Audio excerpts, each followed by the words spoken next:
শহুরে জীবন আর বাঁশির সুর দুইটা যেন ভিন্নধর্মী দুই দুনিয়ার। আসসালামু আলাইকুম, নাইমা বলছি ঢাকা থেকে। বাংলাদেশি ব্লগার মম নাইমা চ্যানেলে সবাইকে স্বাগতম। কে কোথা থেকে আমার ভিডিও দেখছেন তা তো আমার জানা নেই, তবে কাছে এবং দূরে, দেশ ও দেশের বাইরে যে যেখান থেকে আমার ভিডিও দেখছেন, আশা করছি সবাই আল্লাহর রহমতে অনেক ভালো আছেন। আমিও আলহামদুলিল্লাহ ভালো আছি। কিছুদিন আগে একটা ভিডিও দেখেছিলাম, একজন আইফোন 17 প্রো ম্যাক্স কিনেছেন। ফোনটা প্রথম দিন যেদিন টেবিলে রাখলেন খুব যত্ন সহকারে রাখলেন, এরপর দ্বিতীয় দিন স্বাভাবিকভাবে রাখলেন, আমরা যেরকম রাখি।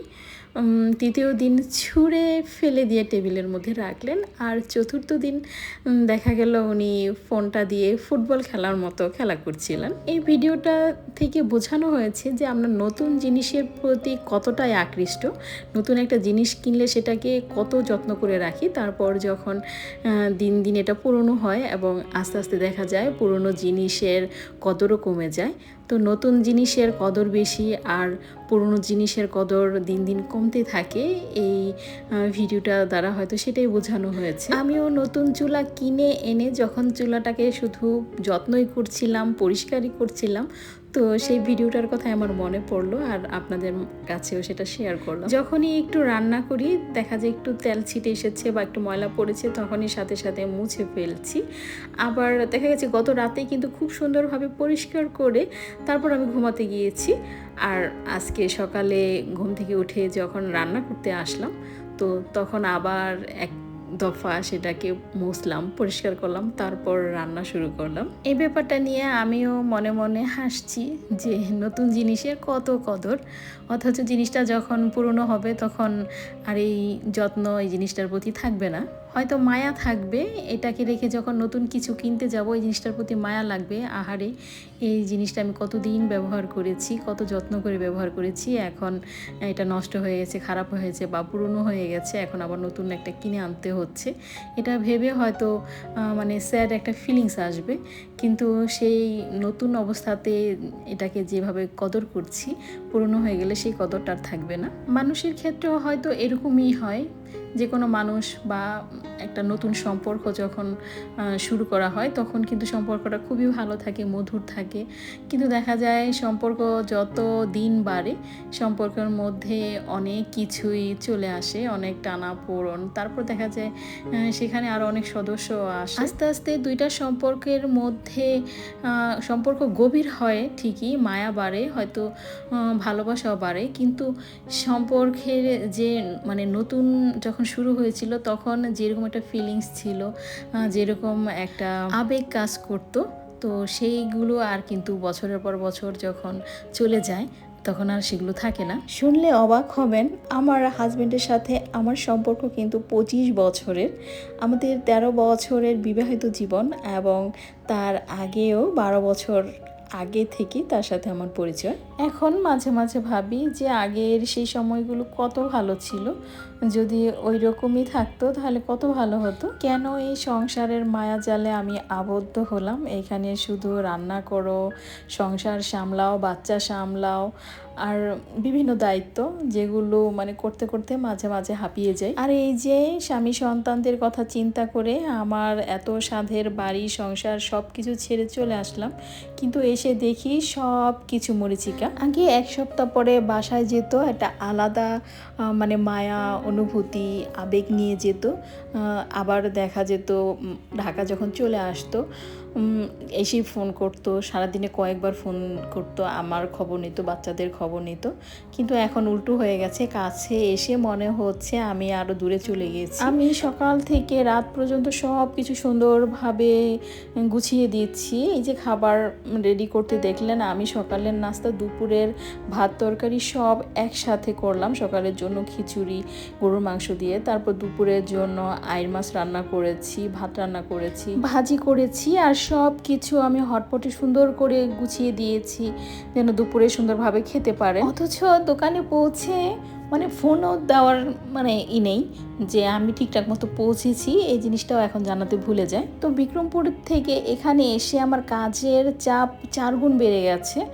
আমার ছেলেকে এই যে মাদ্রাসায় কয়েকবার দিয়ে আসতে হয়নি, আনতে হয়, সকালে দিয়ে আসি, আবার দুপুরে নিয়ে আসি, আবার সন্ধ্যায় দিয়ে আসি, রাতে আনি, মানে আবার মেয়েকে ভর্তি করাবো, সব মিলিয়ে সংসারের কাজ, কোনো হেল্পিং হ্যান্ড নেই, একা একা এই নতুন বাসায় থাকছি, সব কাজ করছি। আর এত কিছু যে করছি সেটা তো একমাত্র তার মন পাওয়ার জন্য, তার ভালোবাসা পাওয়ার জন্য। কিন্তু আমার মনে হচ্ছে হিতে বিপরীত হয়ে গেছে। কাছে আসতে চেয়ে তার কাছ থেকে আমি আর মনে হয় আরও দূরে চলে গেছি।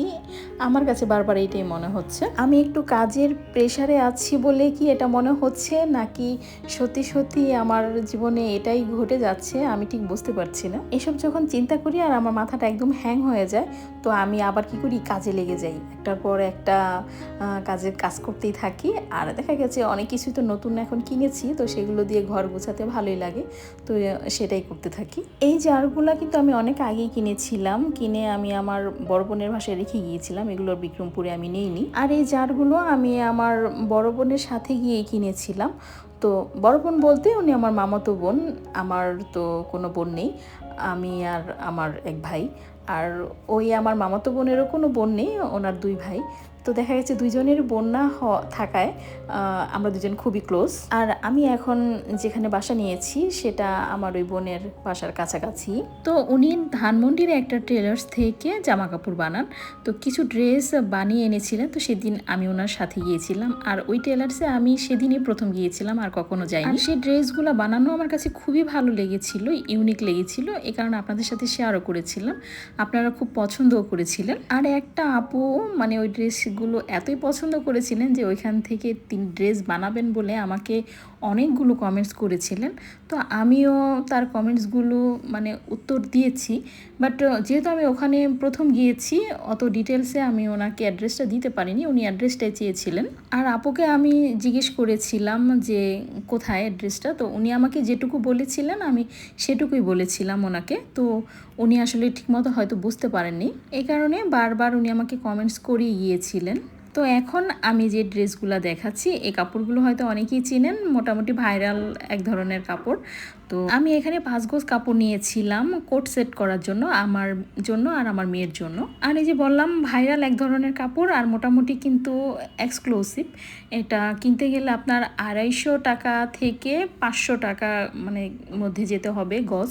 এই কাপড়টা আমি আমার এলাকার মোটামুটি একজন বড় সড়ো টেলার্সের কাছে দিয়েছিলাম, যেন সুন্দর করে বানাতে পারেন। অথচ দেখেন কিভাবে বানিয়েছে। আমার মেয়ের প্যান্টটা এরকম করে বানিয়েছে যে আমার মেয়ে পরতেই পারে না, মানে মাপের কোনো ঠিক নেই। আর আমার ড্রেসেরও মনে হয় না মাপ ঠিক আছে, কারণ পরলে দেখতে একটুও ভালো লাগে না। আর একটা দামি কাপড়ের সাথে মানে কিভাবে কি দিলে ভালো লাগবে হয়তো সেই সেন্সও উনি ভুলে গিয়েছিলেন, তাই প্লাস্টিকের বোতাম দিয়ে রাখছেন, শো বোতাম না দিয়ে। আমি কিন্তু বলেও এসেছিলাম যে এখানে শো বোতাম দিয়ে, অথচ প্লাস্টিকের মানে একদম লোকাল কিছু বোতাম দিয়ে রাখছেন। আর ড্রেসগুলো দেখেই তো বুঝতে পারছেন যে বানানো একদমই ভালো হয়নি। আর এইদিকে আমি 4 গজ কাপড় নিয়েছিলাম, এগুলো হচ্ছে বয়েল কাপড়, তো অরবিন্দু বয়েল, এমনি খুব ভালো কোয়ালিটি, খুব ভালো। তো এই কাপড়টা আমি আমার চাচাতো বোনকে দিয়েছিলাম যে আমাকে একটা হিজাব করে দেওয়ার জন্য। তো ও বললো আপু তোমার 4 গজ লাগবে না, মোটামুটি 2 থেকে 2.5 গজ কাপড় হলে তোমার হিজাব হয়ে যাবে। আর আমি যেভাবে বলেছিলাম এখানে এলাস্টিক দিতে বলেছিলাম, তো ওইভাবে ও আমাকে করে দিয়েছে। আর লেস টেস কিনে দিয়েছিলাম, সেগুলো সুন্দরভাবে লাগিয়ে দিয়েছে। আমার চাচাতো বোন কিন্তু কোনো প্রফেশনাল টেলার্স না, ও নিজের আগ্রহ থেকে ইউটিউব দেখে এটা সেটা করে শিখেছে। তো দেখেন কাপড়ের কিন্তু একটুও অপচয় করেনি। আমি কিন্তু এই কাপড়টা এর আগে একটা ভিডিওতে দেখিয়েছিলাম যে আমি একটা ড্রেস বানাবো, তো সেটা আমার এক প্রতিবেশী চাচির কাছে দিয়েছিলাম বানানোর জন্য। তো আর এই যে এক কালারে একটু কাপড় দিয়েছি, তো সেটা দিয়ে লেস দিয়ে উনি দেখেন সুন্দর করে আমার একটা কামিজ করে দিয়েছেন। এই 4 গজ কাপড় দিয়ে একটা হিজাব হয়েছে, আমার একটা কামিজ হয়েছে, আবার আমার মেয়েরও একটা মানে বাসায় পরার মতো একটা টেপ হয়েছে। তো যেটা বলছিলাম যে প্রফেশনাল টেলার্স বা বড় টেলার্সও হলেই যে কাপড় চোপড় খুব ভালো করে বানাবে এমন কিন্তু না। অনেক ছোট ছোট টেলার্স আছে বা অনেকে আছে যে মহিলারা ঘরে বানায়, তারাও কিন্তু খুব সুন্দর করে ড্রেস মেকিং করতে পারে। হয়তো তাদের কাছে ওরকম আধুনিক যন্ত্রপাতি নেই, আয়রন নেই, এই যে দেখেন আয়রন করেনি, দেখতে ভালো লাগছে না, কিন্তু কাপড়ের কিন্তু সাশ্রয় হয়েছে, কাপড় কিন্তু নষ্ট করেনি। আর মোটামুটি আমি যেরকম করে বানাতে বলেছি ঠিক সেভাবেই বানিয়েছে। তানজু শিকদার আপু, আপনাকে বলছি যে আপনি খোঁজ নেবেন কোন টেলার্সে ভালো বানায় জামা কাপড়, সেখানে বুঝে দামি জামা কাপড় বানাতে দিবেন। পরবর্তী কোনো ভিডিওতে আমি অ্যাড্রেস দেওয়ার চেষ্টা করব। তো ভিডিওটা ভালো লাগলে লাইক, কমেন্ট ও সাবস্ক্রাইব করতে ভুলবেন না। আজ এ পর্যন্তই। আল্লাহ হাফেজ, আসসালামু আলাইকুম।